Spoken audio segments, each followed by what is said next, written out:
forgive 77 times, 7 times a day, says the Bible. But when will God forgive Satan just one time? What was Satan's offense? I'm not sure he even committed up to 77 offenses. God controls the heaven, Satan controls the earth. Who appointed Satan to be controlling the earth? God. So I'm not going to be in the game of God punish devil, God punish devil. Sorry. The two of them, they talk every day. Every day, without needing any sacrifice or whatsoever. They have each other's phone number. Ask Job if I lie. Satan, they go on his own. God asked Job, guy, come, where you they go? I see you. Are they looking for my CCTV? Where you they go? Satan say, I'm just going up and down looking for who next. Who is next to torment? Go say, I no go for now. See that Job guy. Now God they do a protocol for Satan. See that Job guy. Go torment him. Say, he's faithful to me, he's loyal. Okay. God then said, touch everything. Kill in animals, in family members, but don't touch his soul. I won't experiment with his soul. They are God and Satan. So when I see people saying, God punish devil, God punish Satan, God will not punish because now God give an assignment. Make a good experiment with you. If the story in the Bible is true, now we talk. We discarded the fables, stories, folklores in our own native story systems, but the one they gave us, we know if even as we grow. Why? All these tortoise did this, tortoise did that. We don't forget that. How many of you remember? How many tortoise stories do you remember? How many of them do you remember? You have forgotten. But the one way they can't impose on you, you still remember, and it's still controlling your life because they were imposed by people you feel are superior to you. Something is wrong. The fura. God and Satan talk every day, and you are praying that God should ban Satan. The same God we live in only begotten Son, John 3:16, left his only begotten to go and die for your sins. How weighty is your own sin compared to that of Satan, where they compete throne with God? What is your sin? Your pre-Christ, you go knock person, we get big yansh, you transact, now that be sin. You never compete throne with God. God and Satan, they discuss every day. Every F day, they discuss you and me. Now why don't they follow anybody? Pray, God punish Satan, now they drown.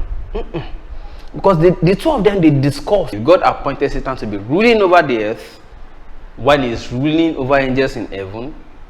There's aquatic kingdom. There's aquatic. There's the agriculture. There are other planets where other kinds of creatures are existing, and you can't do anything about it. You only exist where you can survive as created. All of these components, the firmament, the earth, the aquatic, all of them, they are components of the same universe. That's my own view. They are all components of that's why when I hear climate change, where is the climate located? All our activities are going into the sky. They form and transform into some things, some kind of elements, compounds, and the rest, and return to the earth. And they affect our activities too. We get some kind of extreme weather, sometimes we get some kind of normal weather, sometimes. Those who know how to, manipulate, and they do. So this episode I'm doing right now is inspired by Jehovah's Witness preachers who came to my apartment one day. They came knocking and started talking, and I was asking them questions. Who was the person that God created first? They say, it's Adam and Eve. Oh, Adam and Eve. Oh, that's good. Who were the children? They say, oh, Cain and Abel, two male children. Okay, oh, fine, that's good. Cain killed Abel. They say, yes, okay, yeah. Who then gave birth to the continuation, that is the subsequent generation? They say, oh, wow. This and that, there was sex, there was this, and Cain went to marry from another place. I say, okay. If Cain went to marry from another place, that means that there were other people living elsewhere apart from Adam and Eve that gave birth to Cain and Abel. So what are we saying therefore? Tell us the truth. There were other creatures somewhere else. Except you want to tell us that Cain killed his father and impregnated his mother. Just like the story of Ulysses. If you read Ulysses, killed his father, married his mother. Except that. Otherwise, there were other people created by God somewhere else. Were those creatures also created by God? Or did they even exist before Adam and Eve? These are questions. Let's leave that. I'm not trying to discredit the Bible. I'm simply trying to ask logical questions here. As we grow up, logical beings, we begin to check. Oh, how is this? How is that? But there are some PhD holders who still hold on to these fairy tales. Funny enough, they ignored the ones told by their own ancestry to be talking about the ones imposed on them. They now tell you that if you die, you will go to heaven or hell. And heaven already exists with God ruling over the angels and the saints. Hell already exists with same Satan that is ruling over the earth as appointed by God, ruling over the same hell. We don't know where that exists. Scientists have already uncovered that there are several planets and the discoveries are still ongoing. The simple meaning of this is that the conclusions made in the Bible, Quran, or other religious books are not conclusive enough because discoveries are still ongoing. Those who wrote the Bible, Quran, and the rest of them concluded based on the evidences available before them as of that time, billions of years ago. Why discoveries are still ongoing? For instance, even here on earth, there are other creatures apart from the humans. There are animals, there are trees, there are earthworms, there are other natural deposits inside the earth. Even Jesus, that was sent by God, died, not even for Satan's sin. God would have killed Satan instead of killing his own begotten son. So heaven and hell remain a question of belief. But this is what I've seen so far.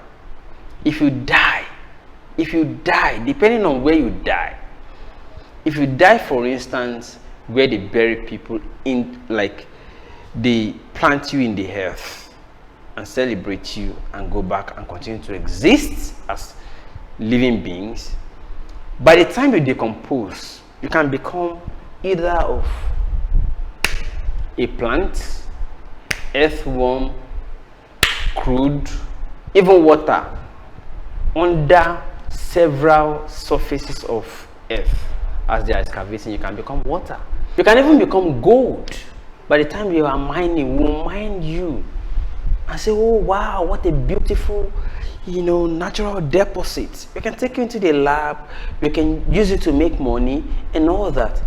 If you die and you decompose and they excavate you quickly enough, you can become a big tree. We said there are many trees now. If you die and become earthworm, by the time they scrub the face of the surface of the earth, we will find you earthworms and all that. If you now die in India, for instance, and they cremate you, the flames disappearing into the sky, the last vapor, wherever it settles, can form again and become a bird. Whether somebody, maybe one of the birds in the sky, can just hatch you as some kind of egg, and you become maybe an eagle or other kind of birds. We hear about bird strikes, these days. They will say, oh, bird strike, one plane had bird strike. They are so heavy because it's their habitat. Our planes, obeying aerodynamics by scientific compositions, they go high in the altitude and they collide sometimes with the birds that habitate in that place naturally or indigenously. And when we hear about bird strike, it simply means that is their own habitat. You are just borrowing it to travel for transportation. So if they cremate you, you will continue to exist later by virtue of the last vapor of your flame that is going into the sky, and then you become a bird. I'm not talking about parrot, odidere, atioro, aluko, and the rest of them that are low flying birds. So I'm talking about the ones in the high altitudes. If you now drown, like you drown in the water, marine creature, normal, you come back as a marine creature, for instance.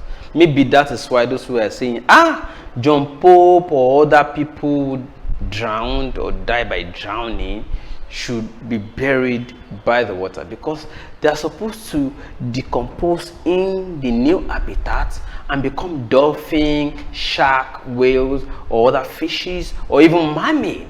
I'm thinking too much. Wait, what I'm simply trying to say is that, there is no one way to anything in this life. Live your life. The only thing I can tell you is, please live consciously and conscientiously. If you know something isn't good, don't do what you will not like to your neighbor. Even the Bible and Quran say, love your neighbor as yourself. If you not like something done to you, don't do it to your neighbor. Because for me, the heaven we all have is what people say after you, and what you become after you decompose. You can become a gold, bronze, whatever, depending on how much good you did. If you did so much bad, you will decompose, you become earthworm. Fire will chop you. You can decompose and become anything in the earth. Maybe plants, herbs. We need many herbs now, so that we can be using you to drink agbo and cure anything. So we need so much herbs. So depending on what you can do, my only recommendation is do good in life. So in closing, I'll just say, God and Satan, they be the same. They know they quarrel. They get their habitats. Maybe they run. God, they run angels and saints in heaven. Satan, they run the earth. If you are thinking you will go to heaven and go and be reigning with angels and all that, don't deceive yourself. You only end up as an ancestor, and generations after you need you. So do good, so that the generations after you can benefit from whatever you did to prepare foundations for them. That is what is important. My own view. But if you have other views, you're free. I'm reading in the comment section. If you like, have PhD and convince me again that that book that was concluded billions of years or millions of years ago, while discoveries are still going on, is what is ruining our lives right now. It's okay, everybody to their view. Every man for himself, God for us all.